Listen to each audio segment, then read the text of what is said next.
Pensando então que o Brasil é um país gigantesco, além da gente criar um modelo de governo federativo, ou seja, onde cada estado tem autonomia para criar e votar suas próprias leis, desde que não vá contra uma lei federal, o governo brasileiro também ele se vale da regionalização do seu território. Professor, como assim regionalizar? Nós já temos aqui no canal, tá, uma aulinha para falar para vocês os conceitos da geografia, e eu falei para vocês que regionalizar, de uma maneira bem simples, bem didática, é você dividir com critério. Então, por exemplo, fala assim, ó, olha, eu quero regionalizar o mapa brasileiro. Beleza, isso quer dizer que você quer dividir. Só que como que você vai regionalizar? Utilizando o critério vegetação, e aí você vai regionalizar, criar a região amazônica, a região da Caatinga, a região da Mata dos Cocais. Você está regionalizando utilizando o critério vegetação. Você pode regionalizar utilizando o critério clima. Então, onde tem o clima equatorial, o clima tropical, tropical de altitude, subtropical, por aí vai. Regionalizar é dividir utilizando algum critério.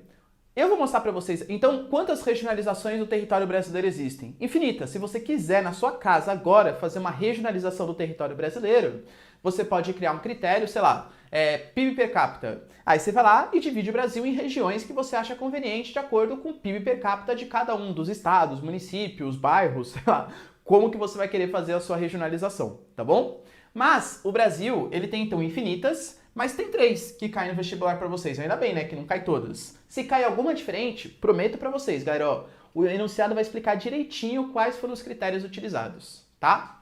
A primeira regionalização que vocês têm que conhecer, com certeza mais importante, é a regionalização do IBGE, a regionalização oficial do governo brasileiro. Professor, mas me diga, para que o Brasil regionaliza o seu território? Para facilitar a governabilidade, para conseguir estabelecer políticas públicas exclusivas para a região norte, nordeste e tal. Só para efeito de exemplo, aqui no Brasil nós temos, ou tivemos, a SUDAM, Superintendência para o Desenvolvimento da Amazônia, regionalizou, a SUDENE, Superintendência para o Desenvolvimento do Nordeste, ou seja, existem sim políticas públicas voltadas para cada uma das regiões. Facilita a governabilidade, tá bom? O IBGE, ele vai dividir o Brasil em 5 macro-regiões: Norte, Nordeste, o Centro-Oeste, o Sudeste e o Sul. Beleza. Tá, professor, entendi. Mas quais foram os critérios que o IBGE utilizou? Eu estou colocando para vocês um mapinha aí, né?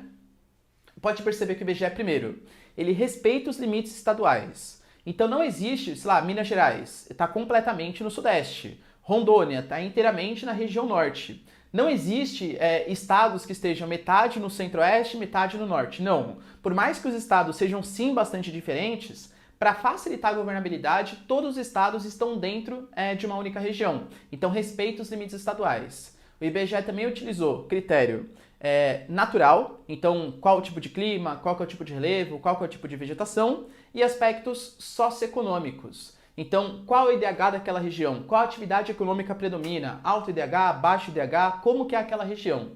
Então, utilizando de todos esses critérios, os geógrafos do IBGE regionalizaram e definiram essa regionalização que é atual do território brasileiro. As últimas mudanças que a gente teve no mapa do Brasil foi, por exemplo, a gente teve Fernando de Noronha entrando no estado de Pernambuco. Fernando de Noronha antes era um território autônomo, era um território da União, não pertencia a nenhum estado. E a separação do Tocantins. Professor, como assim? Sabia que Tocantins pertencia a Goiás antigamente? Exatamente. Só que a mesma coisa que eu falei para vocês do Pará. Goiás está ficando muito grande. Então o norte de Goiás era muito diferente do sul de Goiás. Então foi feito um plebiscito, foi feita uma consulta ao Congresso e dividiu Goiás em Tocantins e em Goiás. Teve o ônus de ter mais governador, mais secretário, mais deputado estadual, mas facilitou a administração daquele território. Beleza? Outra regionalização super importante que vocês têm que conhecer é a regionalização geoeconômica. A regionalização geoeconômica, ela foi feita por um carinha chamado Pedro Geiger Pinchas, tá? Lá na década de 60. O que esse cara fez? Ele regionalizou o Brasil e dividiu em 3 regiões. As regiões da Amazônia, não é região norte, é região Amazônia, a região Nordeste e a região Centro-Sul, que nem eu estou mostrando no mapinha aí para vocês. Pode reparar primeiro, ó.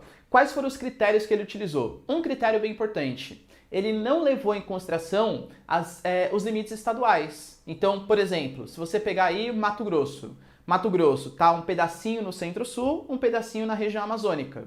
Minas Gerais, talvez um dos maiores exemplos. Minas Gerais, 75% do território, né, o Centro-Sul de Minas Gerais, está na região Centro-Sul exatamente, porque as atividades econômicas ali que predominam, o nível de industrialização, a sociedade, o DH, a própria característica natural, se assemelha muito mais ao Centro-Sul, se assemelha muito mais ao que a gente chama de Sudeste, na regionalização do IBGE, mas aquela porção norte de Minas, também conhecida como Vale do Jequitinhonha, o que é isso? Vale do Jequitinhonha, dica, hein? Super importante isso aí, que é o norte de Minas Gerais, se for pegar do ponto de vista natural, clima semiárido, vegetação que se assemelha a uma caatinga, é uma transição entre cerrado e caatinga, IDH geralmente bastante baixo, tá? Então se assemelha muito mais às características naturais e socioeconômicas ao Nordeste. O Pedro Pinchas, como ele não tinha a intenção de fazer o mapa pro governo brasileiro, um mapa oficial, ele não respeitou os limites estaduais.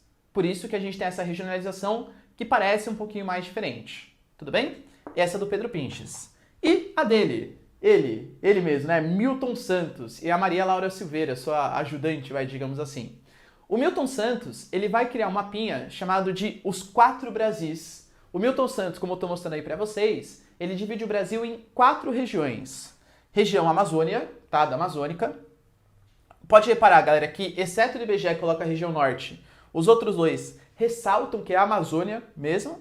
A região Nordeste, que é outro ponto importante, a região Nordeste é a única que se repete nas 3 regionalizações, a única. Tem no IBGE, tem nas regiões já econômicas. O Centro-Oeste e a região concentrada. O Milton Santos ele ia fazer um mapa um pouco mais recente, um pouco mais novo. Por isso que ele promove algumas mudanças. Por exemplo, ele vai colocar na região Norte, como vocês podem reparar, a região Norte no mapa do IBGE, ele tem o Tocantins. Tocantins está no Norte. Segundo Milton Santos, não tem como colocar o Tocantins no norte, porque apesar da vegetação ter ali uma floresta amazônica, algumas características parecidas, do ponto de vista econômico, o Tocantins ele é muito mais parecido com o Centro-Oeste. Faz parte do celeiro econômico brasileiro, produção de soja, produção de milho, o avanço, por exemplo, da pecuária. Todas essas características fazem com que o Tocantins, segundo Milton Santos, se assemelhe muito mais ao Centro-Oeste do que propriamente ao Norte. Tudo bem? E aqui, isso é super importante, hein? Tá vendo que ele coloca a região concentrada? A região concentrada, que segundo o IBGE é a região sul e sudeste, eu acho que esse nome concentrado ele é bem interessante. Professor, concentrado no quê? Quais foram os critérios que o Milton Santos utilizou? Primeiro, respeito aos limites estaduais. Pode reparar que não existem estados que estão em 2 regiões diferentes. Todos os estados eles estão na mesma região, tá? Ele utilizou um conceito super específico dele, que é o desenvolvimento do meio técnico, científico e informacional. Desenvolvimento do meio técnico, científico e informacional. Segundo Milton Santos, o critério utilizado para regionalizar o país seria o quanto aquele meio, o quanto aquele espaço geográfico tem um desenvolvimento técnico, ou seja, tem qualificação de mão de obra. Técnica é a habilidade de você fazer alguma coisa. Traduzindo para o Milton Santos de maneira bem didática, é a qualificação da mão de obra. Então, nessa região, por exemplo, como que os trabalhadores se qualificam? Eles são bem qualificados? Não são bem qualificados? Qual que é o predomínio? Além da técnica, a ciência, meio técnico-científico. Ciência é produção de conhecimento. E aí, nessa região, será que a produção de conhecimento é legal? Como que são as universidades? Como que é a ciência? Qual que é a relação com o conhecimento que essa região tem? Então isso é um meio técnico-científico.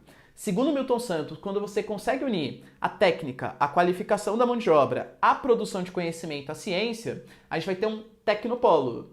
Aonde que existem os maiores tecnopolos do Brasil? No Sudeste e no Sul do país. A exemplo, sei lá, de São José dos Campos, que tem o ITA e a Embraer, empresa produtora de aviões, e o ITA, né, é uma baita universidade aí ligada à engenharia aeroespacial, tá bom? E informacional. Ou seja, onde as redes de comunicação fazem com que as informações se movimentem de maneira mais eficiente. E aonde que as redes de comunicação, a internet, a telefonia móvel, tal, aonde que ela é mais eficiente? Na região sul e na região sudeste. Então, esse concentrado que ele coloca, ele é bem didático esse nome. É concentrado em qualificação da mão de obra, em produção de conhecimento e desenvolvimento das redes imateriais, das redes de comunicação, que faz com que a informação circule de maneira muito mais intensa e eficiente. Beleza, galera? Deu para entender a regionalização? Então tá, ó, tira um print aqui.